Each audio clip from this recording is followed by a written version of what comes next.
Hey guys, we are kind of in the middle of chapter 9 in social studies, just based off of what I remember we've covered so far. So that means we're in lesson 2 of chapter 9, and I just wanted to kind of give you a summary of what is in there, and then let you know what we're going to be doing from there. Looking at the calendar, we only have 3 more full weeks of school left. So I think we're going to be able to get through the whole book, which is pretty awesome. There's 12 chapters, so I think we'll make it. So we're lesson 2 and chapter 9 starts is World War I.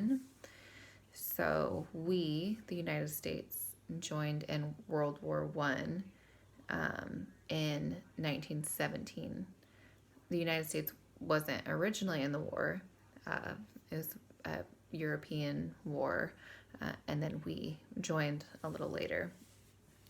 So lots of people from Mississippi, tens of thousands of them, joined the war. They wanted to help.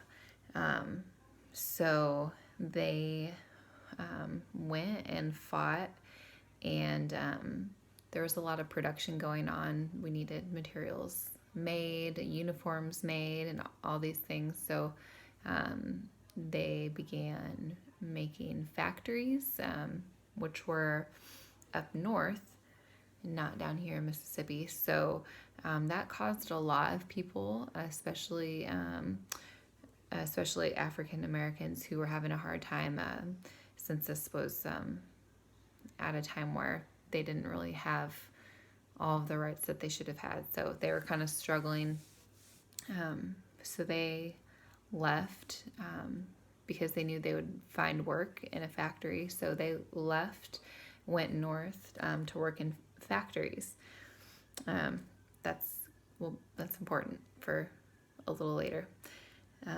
But lots of people were leaving to go find work and to help in this fight. On November 11th in 1918, we won the war.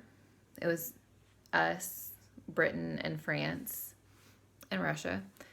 We were all kind of on the same team there and won World War I.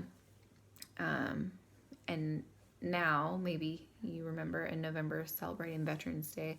That's why November 11th of that year was when we won World War I. So that's why we celebrate Veterans Day. Let's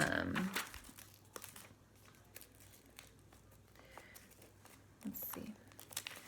So if you read on in lesson 2, talks about the struggles, the economic struggles after World War I. It cost lots of money to fight in a war. So we were feeling that. And not only cost from the war, but the Great Mississippi Flood of 1927 really hurt us. So it says on page 230, floods caused many rivers to overflow in their banks. In the Mississippi Delta, about 100,000 people had to leave their homes. Much of the city of Greenville was destroyed by the flood.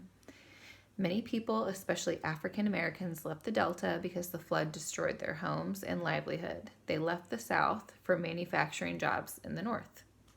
Like we were saying before, they had also left before.